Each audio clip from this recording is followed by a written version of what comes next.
mida ette tulla, mis vajavad salvestamist ja järelevaatamist, siis on tõesti ilmselt mõistlik salvestada ja järele vaadata. Tervist kõik see hea rahvas. Mul on hea meel näha teid siin. No, näen ma muidugi tegelikult teid nimesilt, et kaamerad ja mikrofonid on kinni, aga aitäh, et te tulite. Mina olen siis Salo. Osad teist on minuga kohtunud, osad ei ole. Et väga pikka aega töötanud siis üldhariduses koolijuhina, praegusel hetkel siis pidaja poliitikakujundaja rollis Haridus- ja Teadusministeeriumis kutsehariduses. Ja minuga on siin Haridus- ja Teadusministeeriumi inimesi veel, et nad paistavad siit oma taustaga kenasti ka välja. Meie tänase infotunni oluline osa on siis käia üle, mis siis nüüd tänases olukorras muutunud on ja mis ei ole muutunud. Ja käia see siis üle nii kiiresti kui võimalik ja nii aeglaselt kui on mõistlik ning head kolleegid ilmselt täpsustavad, sellepärast et sellises esinemishoos kindlasti tuleb sisse sõnaapsakaid ning üksikuid mõisteeksimusi. Ma jagaksin teiega ühte slaidiesitlust, et oleks siis parem jälgida. Ning ma kinnitan, et ühest küljest siis mul on ääretult kahju, et see SAIS 3 tööle ei hakanud. Paljuski ka minu enda ametikoha vaatepunktist, sest mul oleks olnud ülimalt hea meel, kui noortel oleks avanenud üks ja sama uks valikuteks siis üldhariduse ja kutsehariduse vahel ning ka näiteks kohalike omavalitsuste vaates oleks nende õpilaste seire ja ülesleidmine olnud oluliselt lihtsam, keda on vaja siis nende hariduste jätkamisel toetada.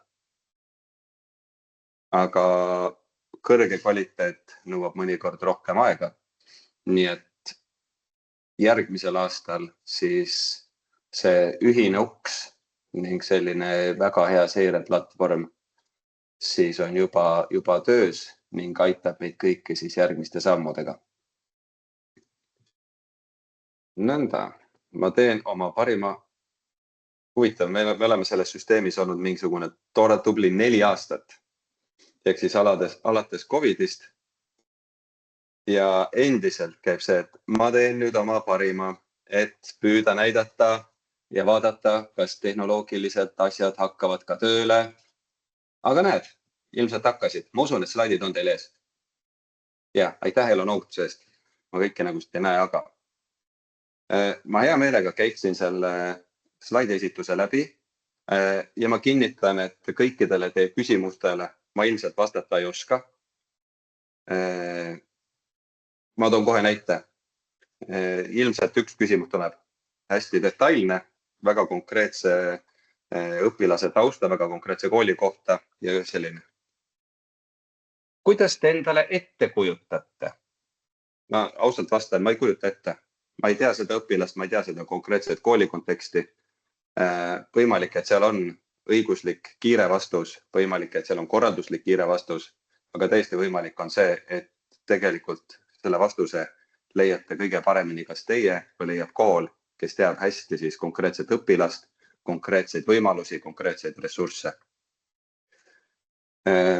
Püüame vastata nii paljudele küsimustele kui võimalik ja jätta selleks siis meie tänase infotunni teise poole. Me korjame järjest ka neid küsimusi kokku. Meil on olnud kohtumised koolijuhtidega, koolijuhtide ühendusega, nii munitsipaalkoolidega kui siis ka riigikoolidega. Ja need küsimused me koondame kokku selleks, et neile võimalikult ammendavaid vastuseid järjest anda. Peamiselt meie kooli kodulehe kaudu, mõnedel konkreetsetel juhtudel, kui konkreetne inimene on esitanud konkreetse küsimuse, siis ka otse juba üksikjuhtudel eraldi. Nii, aga põhikooli lõpetamine, vastuvõtt Haridus- ja Teadusministeerium, veebilehel uuendatakse infot järjepidevalt ning see on siis tänasel päeval ilmselt kõige adekvaatsem infoallikas. Soovitame jälgida. Nüüd see visuaal on jagatud siis Haridus- ja Teadusministeeriumi sotsiaalmeedias, see on seal samas kodulehel ning see on siis praegusel hetkel ka selles esitluses. Et see on siis põhikooli lõpetamise ning põhikooli lõpujärgse sisseastumise kõige lihtsam mudel. Avalduste esitamise algus 30. märts, põhikooli lõpueksamid on paigas, täpselt nii nagu nad olid, 21. aprillist 8. maini. 15. mail on avalduste esitamise lõppkuupäev erinevatesse koolidesse ja lapsevanem kinnitab siis õpilase kandideerimise sellesse kooli samuti hiljemalt 15. mail. 15. mai ja 9. juuli vahele jäävad siis koolide vastuvõtutegevused. 9. juunist 30. juunini on õppekohtade pakkumine koolidelt ja õpilasel, kas ta võtab selle vastu või siis ei kinnita, ehk siis loobub oma talle pakutud õppekohast. Ning 15. juulist kuni hiljemalt 15. juulist kuni 31. augustini siis on täiendav vastuvõtt nendes koolides, kus on vabasid õppekohti. Ja samuti toimub siis ka vastuvõtt ettevalmistavasse õppesse, aga sellest ehk mõni sõna veel eraldi. See oli selline sissejuhatav visuaal ning järgnevalt ma käin siis nii muutused kui selle, mis samaks jääb üle juba valdkondade kaupa. Nii. Kõigepealt, kõige olulisemad muutused kokkuvõetuna muutuvad 2 kuupäeva, aga tegelikult avalikkuse vaates 1 kuupäev. See on siis see, millal peavad olema kooli vastuvõtu tingimused avaldatud kooli kodulehel. Et kui see pidi olema seni 1. märtsiks, siis nüüd on see 30. märtsiks ja 1. märtsil pidi algama siis SAIS 3 ka avalduste esitamine siis erinevatesse koolidesse, et taotleda vastuvõttu, siis ka see on nihkunud mõned nädalad edasi, praktiliselt 6 aega, ehk siis 30. märtsile. Nii et 30. märtsiks peab olema siis koolide kodulehel need, kes pakuvad kutseharidust ja keskharidust, siis vastuvõtu info ning alates 30. märtsist siis saab nendesse koolidesse esitada vastuvõtuavaldusi. Teine oluline muutus, see ongi see eilne suur uudis muidugi on halb sõna, aga suur muutus. Et vastuvõtutegevused kooli poolt valitud keskkonnas siis saavad toimuma seal kutse keskhariduses ja SAIS 3, mis oleks olnud ühtne üleriigiline keskkond, sel kevadel kasutada ei saa, aga saab siis kasutada järgmisel õppeaastal. Ning kolmas asi, mis puudutab just kohalikke omavalitsusi, sest sinna SAIS oli sisse ehitatud ka moodul või on sisse ehitatud ka moodul, mis vahetab otse andmeid siis EHISega ning omakorda haridusse ilmas siis on kohalikele omavalitsustele loodud selline seirejuhtlaud, mis vahetab ka EHISega andmeid, et kuna sellist andmete vahetust siis ühtse süsteemi ja EHISe vahel sellel aastal ei tule, siis ei ole ka sellel haridussilma seirelaual võimalik päriselt töödeldavaid andmeid vaadata enne kui 7. juulil. Nii et selleks ajaks peavad olema siis vastuvõetud õpilased kantud EHISesse kõikidel koolidel, kes pakuvad siis üldkeskharidust, rakenduskeskharidust, kutseharidust ning siis seesama EHISe info liigub sinna kohaliku omavalitsuse haridussilma juhtimislauale ning sealt on näha siis need õpilased, kes on endale koolikoha leidnud, ehk siis on selged ka need õpilased, kes endale koolikohta leidnud ei ole. Nii. Kuidas siis see ajaraam näeb välja põhikooli lõpetaja vaates? No, põhikooli lõpetajat see ei puuduta, millal on kinnitatud gümnaasiumi vastuvõtukord. Tema jaoks on oluline, millal algab siis avalduste vastuvõtt ja avalduste vastuvõtt algab 30. märtsist.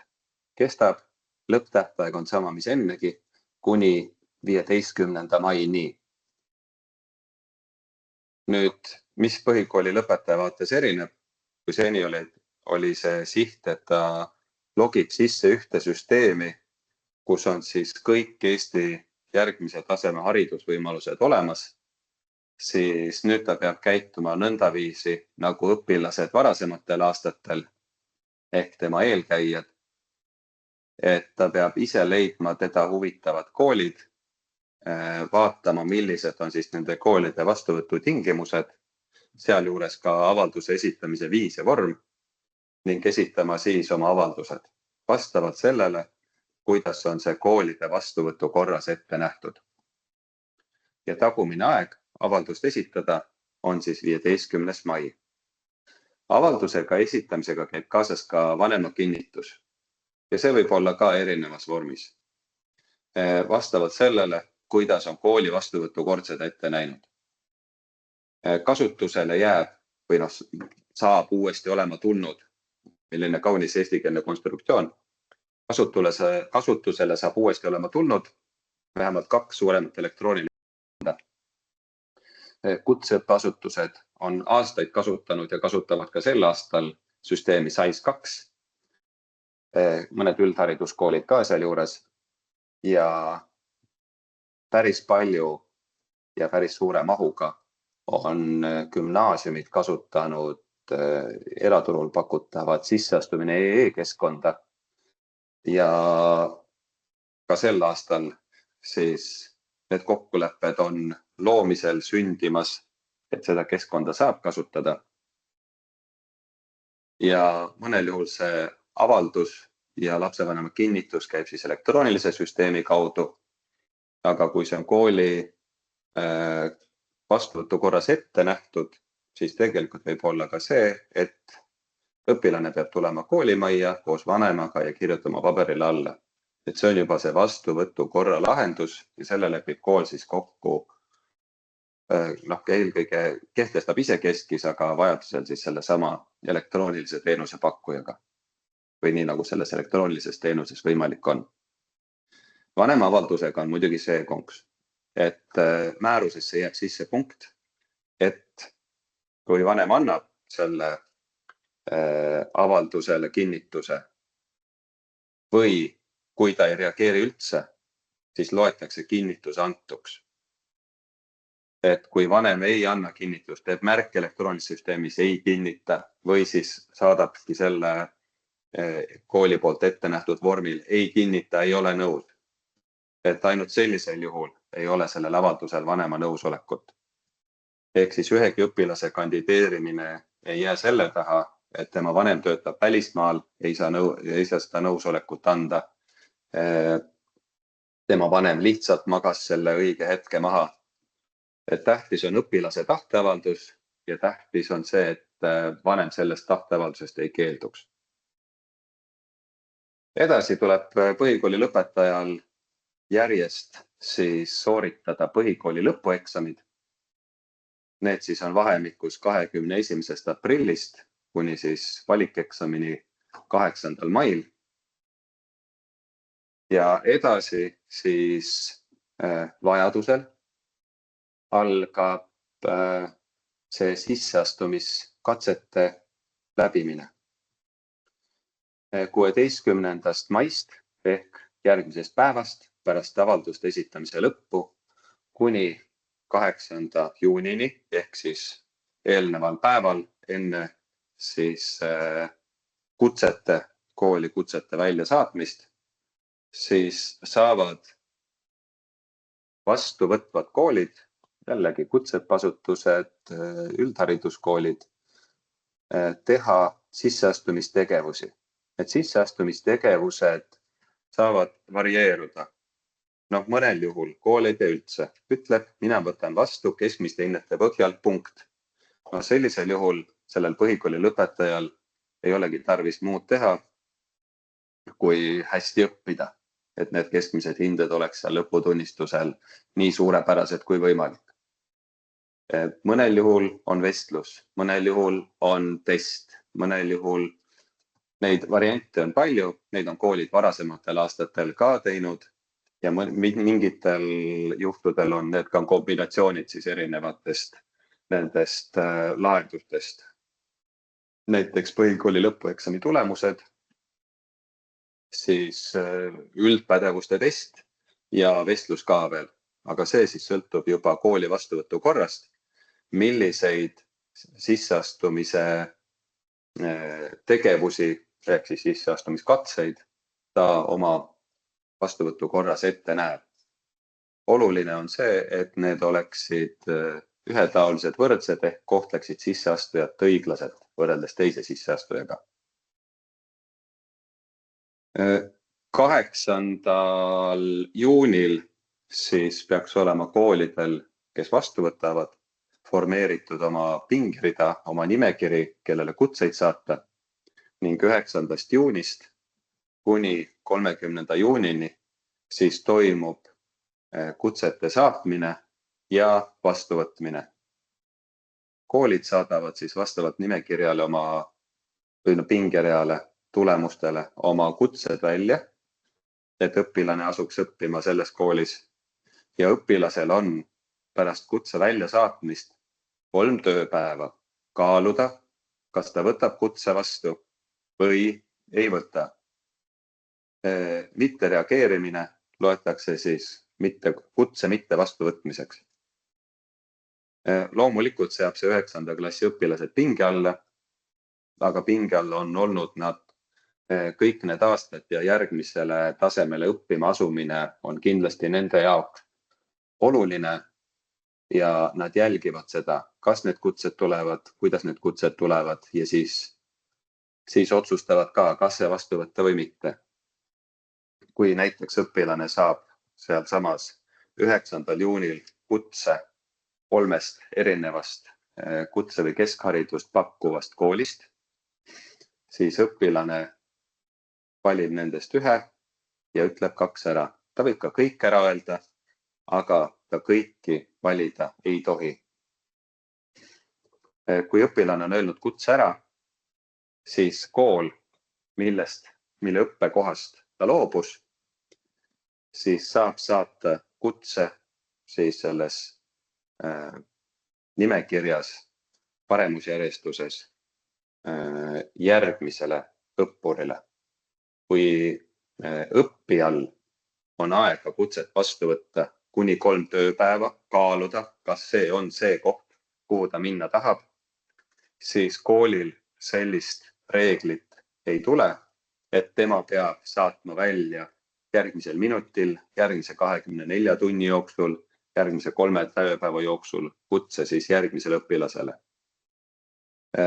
Arvestame sellega, et ühel hetkel neid loobujaid võib olla 50 ja nendega tegelev inimene on üks, kõik süsteemid ei pruugi olla automatiseeritud. Mis tähendab seda, et sellise tähtaja seadmine ei ole esiteks kontrollitav ja teiseks ei ole ka mõistlik. Tegelikult esiteks ei ole mõistlik ja teiseks ei ole ka kontrollitav. Pigem on koolidel väga tugev motivatsioon siis oma nimekirjad võimalikult kiiresti täis saada, mis tähendab ka seda, et kui nimekirjas on loobujaid, siis on ju kooli huvi saata võimalikult kiiresti kutse järgmisele õppurile, võimalikule õppurile, et siis oma nimekiri täis saada, ära kinnitada, sulgeda ja lugeda siis see vastuvõtuprotsess jämedas joones valdavalt lõppenuks. Õppijal jääb õigus võtta vastu uued kutsed. Ehk kui ta on saanud 3 kutset ja 2 loobunud ja 1 vastu võtnud, aga siis saab ta 4. seal juuni keskel, 16. juunil saab ta 4. oma unistuste koolist ikkagi veel kutse. Siis on tal õigus see vastu võtta, mõelda 3 tööpäeva, kas ikkagi on tema unistuste kool võtta see kutse vastu ning siis peab ta loobuma varem vastu võetud, seal 9. juunil tema valiku tehtud, eks ole, varem vastu võetud kutsest. Ta ei saa tagasi pöörduda selle kutse juurde, mille ta juba mööda laskis. Ehk kui ta on seal 10. juunil ühe kooli kutsest loobunud, siis seda on ta teinud lõplikult. Seda kohta ta taotleda ei saa, mis on arusaadav ja mõistlik. Kõige viimased kutsed saadab siis kool laiali 25. juunil. See on sellepärast, et juunikuu on tore kuu, pärast 25. juunit sellele eelneb siis Eesti rahvas kõige suurem püha, võidupüha, koos sellele omakorda eelneva jaanipäevaga ja järgneb siis nädalavahetus. Ehk 25. juuni on viimane juunipäev, millele järgneb veel 3 tööpäeva kaalumise võimalust. Nii et sellepärast on seal vastuvõtukutsete saamine ja otsustamine on kuni 30. juunini, see on siis otsustamine, aga vastuvõtukutsete saatmine kooli vaates on siis kuni 25. juunini, et siis tuleb see viimane ports laiali saata, juhul kui selleks vajadust on.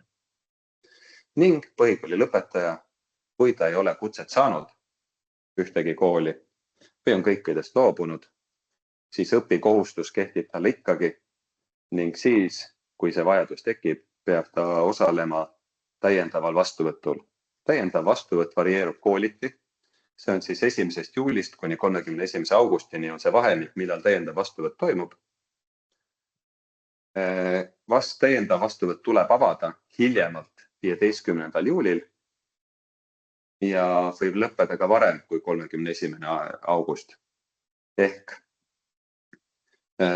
seda täiendava vastuvõtu info peavad koolid lisama oma kodulehele, täiendava vastuvõtu ajakava seal juures ja meie anname omalt poolt parima, et see info siis koondada ka keskselt Haridus- ja Teadusministeeriumi kodulehele, et õppija, kellel õppekohta ei ole juuli alguses, siis saaks ühest kohast info kätte, millistes koolides on vabu kohti ning millal toimub sinna see täiendav vastuvõtt. Mul on tunne, et ma pean vist oluliselt tempot lisama. Põhikooli vaade. Põhikooli vaates loomulikult tuleb õpilast toetada tema karjäärivalikutes. Ehk siis klassijuhataja töö, koostöö Töötukassaga ja nii edasi, seda ma siin välja ei toonud. See on selline järjepidev töö. Põhikooli vaates oluline on muidugi lõpueksamite läbiviimine. See ajakava on teada, selge juba varasemalt. Oluline on see, et eksamite tulemused oleks kool kandnud EIS-i hiljemalt 15. mail kell 23.59. Selleks, et need siis jõuaksid ka EIS-esse, selleks, et gümnaasiumitel ja kutsekoolidel oleks võimalik siis vastuvõtuks, kui see tingimustes nii sätestatud, saada õpilaste eksamite tulemused. Põhikooli jaoks oluline kuupäev on ka 1. juuni. See on kahes mõttes oluline. Esiteks peaksid selleks ajaks olema olemas koolides lisaõppeavaldused. Lisaõppe on siis see lisaaasta põhikooli juures. See tähendab seda, et õpilane ei liigu järgmisele haridustasandile, vaid jätkab 1 aasta. Seal on need erinevad põhjused, mida ilmselt teie teate paremini. Need erinevad põhjused ja miks ta jätkab siis veel 1 aasta põhikooli juures ja lõpetab siis põhikooli järgmisel aastal. Teine oluline 1. juuni kuupäev või tähis on see, et 9. klassi aastahinded peavad olema EIS-esse kantud hiljemalt 1. juunil 23.59. Ja hästi oluline on see, et gümnaasiumid ja ka kutseõppeasutused, kui see on nõndaviisi vastuvõtukordades ette nähtud, siis saavad vastu võtta, tähendab igal juhul nad saavad vastu võtta õpilase, kes lõpetas põhikooli. Kui õpilane ei lõpetanud põhikooli, siis tegelikult talle seda vastuvõtukutset saata ei saa. Ehk siis see keskharidust ja kutseharidust pakkuv asutus peab veenduma kutset saates, et õpilasel on põhikool lõpetatud. Ehk siis õppenõukogu otsus peab olema kantud EIS-esse EHIS-esse ei piisa, et see on stuudiumis või e-koolis, mida tihtipeale tehakse, vaid et õppenõukogu lõpetamise otsused iga põhikooli lõpetaja kohta peavad olema EHIS-es hiljemalt 5. juunil kell 23.59. Sest et alates 6. juunist, mis on laupäev, aga alates järgmisest tööpäevast, 8. juunist, siis järgmisele tasemele vastuvõttev õppeasutus teeb vastavuse kontrolli, seda on võimalik teha masspäringuna, et kas õpilased on need, kellel ta kutset saata tahab, need, kes on temale kandideerinud, kas nad on põhikooli lõpetanud, ehk kas seda kutset tohib saata. Gümnaasiumi kutseõppeasutus. Vastuvõtukorrad peavad olema veebis ja avalduste vastuvõtu algus on siis nende jaoks 30.03.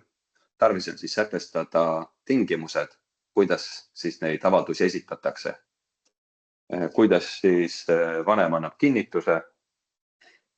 Loomulikult siis, kas ja milliseid katseid tehakse, kuidas koostatakse pingeread. Soovitav on ära määratleda loomulikult ka täiendav vastuvõtt, kuigi võib-olla varasematel aastatel pole seda olnud, siis kohustusena see nüüd juurde tekib, ehk siis vabad kohad tuleb avaldada kooli veebilehel ja siis võimalusel need kohad ka siis õpilastega täita. Ehk siis ka täiendav vastuvõtt ja siis õpilaste vastuvõtt väljaspool seda vastuvõttu aega, ehk siis näiteks ka järgmisel sügisel. Avalduste vastuvõtt toimub siis koolis, olenevalt sellest, millist süsteemi kasutatakse. Kas see on siis SAIS2, kas see on siis sisseastumine, kas see on mingisugune 3., 4. või 5. süsteem 30. märtsist 15. maini. Siis kõik need sisseastumistegevused, mida kool on planeerinud pingerea moodustamiseks, jäävad vahemikku 16. mai kuni 8. juuni. Kuigi 8. juunil neid väga mõistlik enam teha ei ole, sellepärast et sel hetkel tuleb pingerid juba moodustada, sest et 9. mail on tarvis hakata välja saatma siis õppima asumise kutseid. Ja õppekohtade pakkumine õpilastele, seesama 3 päeva. Õpilasel on õigus vastu võtta, keelduda, siis tuleb saata järgmisele pingereas olevale kandidaadile. Õppekohtade pakkumine toimub 9. juunist kuni 30. juunini, vastuvõtt toimub siis 30. juunini, pakkuda saab siis hiljemalt 25. juunil, et õpilasel jääks 3 tööpäeva kaalutluse aega. Ning täiendav vastuvõtt vabadele kohtadele saab siis olla 1. juulist ja peab olema lõppenud 31. augustiks. Täiendav vastuvõtt ei tohi alata pärast 15. juulit, ehk siis algus saab olla 1. kuni 15. juulini, aga selle täiendav vastuvõtu lõpptähtaja siis määratleb kool ise. Kohalik omavalitsus. Haridussilma juhtimislaua selget pilti ei ole võimalik näha enne, kui siis õpilased on kantud EHIS-esse ja kool peab nad EHIS-esse kandma siis hiljemalt 7. juuliks. Ehk siis seni on mõistlik seirata, juhtimislaualt minu teada on näha siis õpilased, kes on väljakukkumise ohus või siis on hädas oma õpikohustuse täitmisega. Ehk siis on mõistlik hoida koolidega kontakte, kuidas on need õpilased toetatud, millised on nende edasiõppimise võimalused, kas nad jäävad lisaaastale. Ühesõnaga sellise üldpildi seire ja kontakt koolidega vajalik ja mõistlik. Aga 7. juulist siis on näha haridussilma juhtimislaual see pilt vastu võetud õpilastest, kes on siis saanud kutse selle kinnitanud erinevatesse järgmise taseme õppeasutustesse. Ja täielik pilt ka pärast täiendavat vastuvõttu siis on haridussilma juhtimislaual 7. septembril. Sealt edasi on kohalikul omavalitsusel omajagu tööd, juhul kui on tema omavalitsuses õpilasi, kes ei ole jäänud lisaaastale ja kes ei ole leidnud oma kohta, kas siis keskhariduses, üldkeskharidusõppes, gümnaasiumiõppes, rakenduslikus keskharidusõppes või kutseõppes või ettevalmistavas õppes. Neid variante on hästi palju, igal juhul seal on see hetk 7. septembrist 1. novembrini, et iga õppimiskohustuslik õpilane üles leida, teda nõustada, toetada ja aidata tal siis jõuda järgmisele hariduste otsa peale. Nüüd hästi korraks veel kord seesama ajakava, mis sai siin lahti räägitud, põhikooli lõpetamine, sisseastumine. Oluline tähtaeg oli 30. märts, kui õpilased said hakata oma lemmikkoolidesse või unistuste koolidesse või nendesse koolidesse, kuhu adekvaatne enesehinnang astuda lubab, avaldusi esitama. Vahepeal tehakse ära põhikooli lõpueksamid ning see kutsete saatmine, vastuvõtmine 9. juunist 30. juunini ning juhul, kui koolil on vabasid õppekohti ning on õpilasi, kes sinna astuda soovivad, siis täiendav vastuvõtt vabadele kohtadele ja vastuvõtt ka ettevalmistavasse õppesse 15. juulist kuni siis hiljemalt 31. augustini, aga see siis varieerus kooliti. Kindlasti on palju küsimusi, mis on veel selgitamisel. Näiteks täiendava vastuvõtu korraldus, et see oleks võimalikult hästi kommunikatsioonis arusaadav, koolide jaoks selge, Haridus- ja Teadusministeeriumi vaates selge. Kindlasti on tarvis selgitada vastuvõetud õpilaste kandmist EHIS-esse, EHIS-e kohandamist teatud tingimustele. Hetkel me teame, et see on võimalik, aga seal on täpsemad küsimused. Ja neid küsimusi kindlasti on veel päris mitmeid. Aga neid me siis selgitame ja koondame.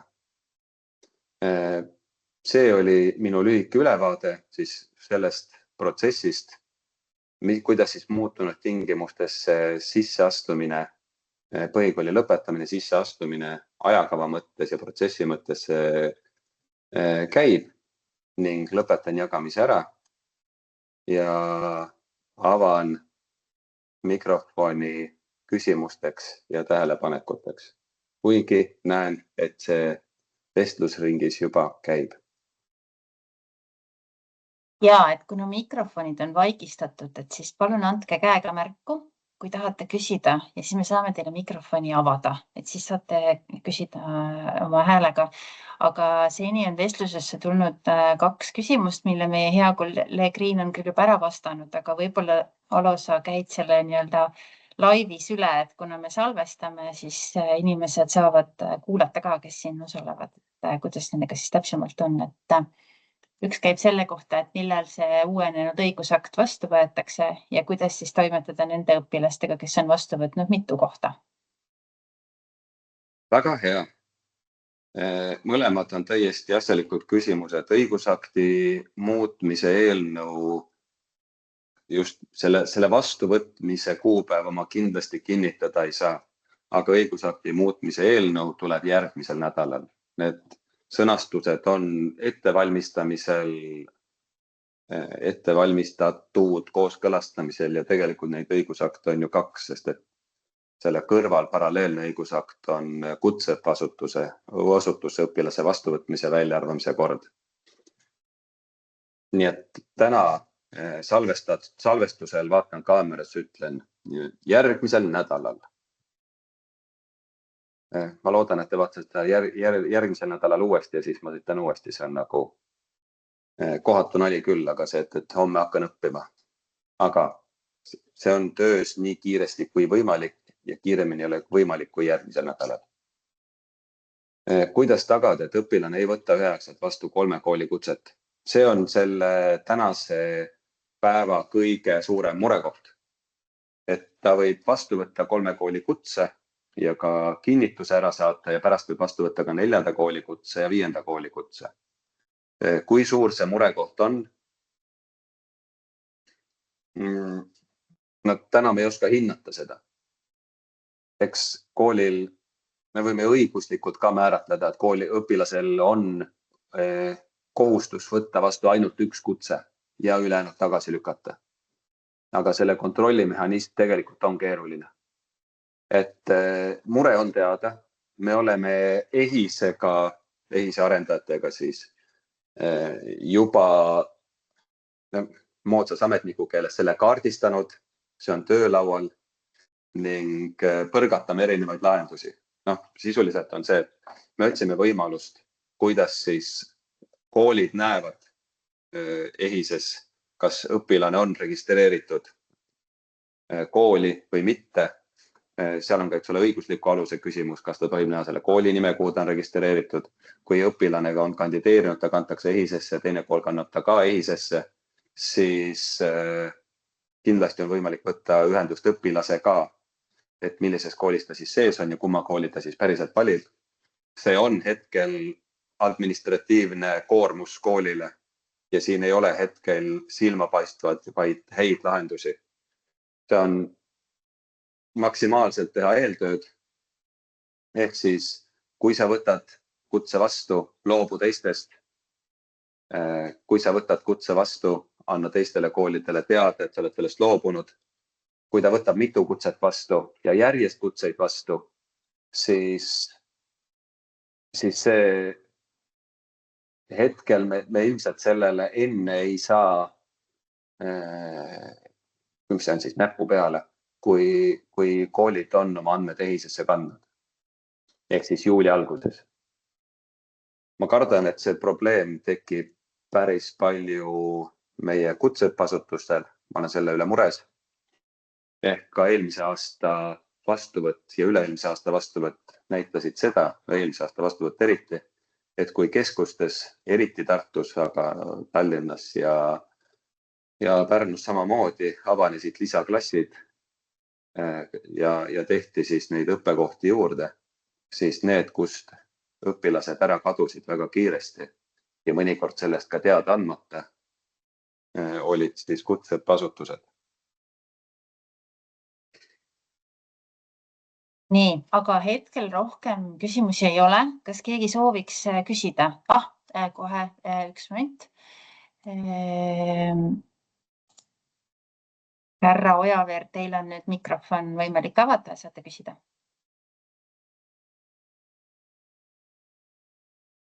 Peate ise mikrofoni endal nüüd lahti tegema, et teil on see mikrofon nüüd aktiivne. Kas nüüd on kuulda mind? Tere! Väga hästi, ja. Mina Ott Ojaveer olen Tartu ühiskatsete juhtkool. Et selline mõttearendus, et ma väga hindan tänast seda nii kiiret infotundi, aga mõtleme seda kutset 3-päevase tööpäevase selle rütmiga ja just juuni lõppu. Et kui me saadame 25. juunil viimased kutsed, et siis oleks aega 3 tööpäeva. Ja kui koolides näiteks nüüd juhtub, et 28. juunil või 29. juunil selguvad, et on mõned vabad kohad, et kumb on siis parem? Et kas see, et vabad kohad jäävad täitmata ja me avame selle vastuvõttu juulis või on siiski erandkorras võimalik ka 27, 28, 29 juuni saata kutseid ja täita need vabad kohad põhivastuvõtul, et võib-olla selline mõttearendus, et lihtsalt me peaksime mõtisklema selle üle, kumb on 9. klassi õpilase vaatevinklist parem, et seda segadust on ju meil kõigil üksjagu palju. Ja ma tänan selle küsimuse eest. See on väga õigustatud ja põhjendatud küsimus. Et tõesti me peame kaaluma seda 9. klassi lõpetaja seisukohast, kindlasti ka koolide seisukohast, eks ole, et kas on mõistlik koolil välja kuulutada 2 täitmata koha peale täiendav vastuvõtt, kui tegelikult sinna on mõistlikud kandidaadid olemas. See küsimus on meil kaalumisel ja see ei tulnud esimest korda. Sama küsimus tuli ka teistelt ühiskatsete korraldajatelt, võib-olla mitte ühiskatsete korraldajate, vaid traditsiooniliselt ühiskatsete korraldajatelt. Toon välja näiteks Indrek Lillemäe Tallinnas. Ehk need koolid, mis võtavad vastu hästi suure massiga õpilasi. Täna ei ole lõplik vastus, täna on tänane ajakava, aga see küsimus on kaalumisel ja ma tänan, et praegu ka see küsimus tuli, ehk siis, et sellel oleks selline ka laiem, et ka selle kaasavõtmiseks siis on lihtsalt selline laiem küsimuse pind või toetuspind koolijuhtide poolt ja koolijuhtide hulgast. Ma täna jään vastuse võlgu, see on kaalumisel, kuidas see lahendada nõndaviisi, et oleks tagatud ühest küljest see õiglus, et õpilasel on see 3 tööpäeva kaaluda. Ja teisest küljest see, et tegelikult sellised napid nimekirja täitumised oleksid ikkagi võimalikud, et koolid ja õpilased ei peaks kulutama lisanärve, ei peaks tegema lisatööd. Anname teada. kaalume. Kas on veel küsimusi? Et võite chatti ka, me võime ka ise neid ette lugeda, et kuidas kellelegi paremini sobib.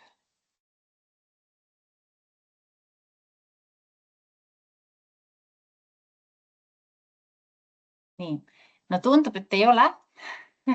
Et võib-olla siis lõpetame salvestamise ära ja kui sa, Alo, tahad või Riin või Külli, minu head kolleegid Haridusministeeriumist, tahab keegi veel midagi lõpetuseks lisada, et siis...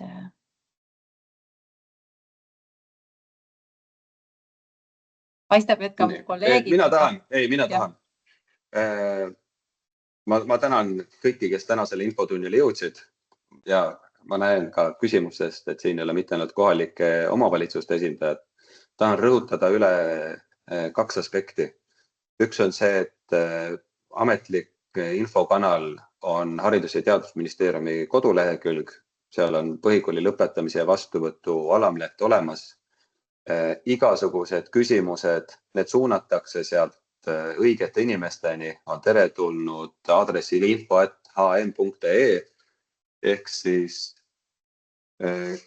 kindlasti järelvaadates või kindlasti ka praegusel hetkel seedides nüüd tänast infot, siis neid küsimusi tekib ja andke nendest teada. Ja lõppkokkuvõttes aitäh siis omavalitsuste esindajad, et tegelikult see on meie ühine suur huvi, et meie iga õpilane leiaks oma õpitee ning oleks siis iseendale, Eesti riigile, kohalikule omavalitsusele kasulik, asjalik ja tubli kodanik. Ehk püüame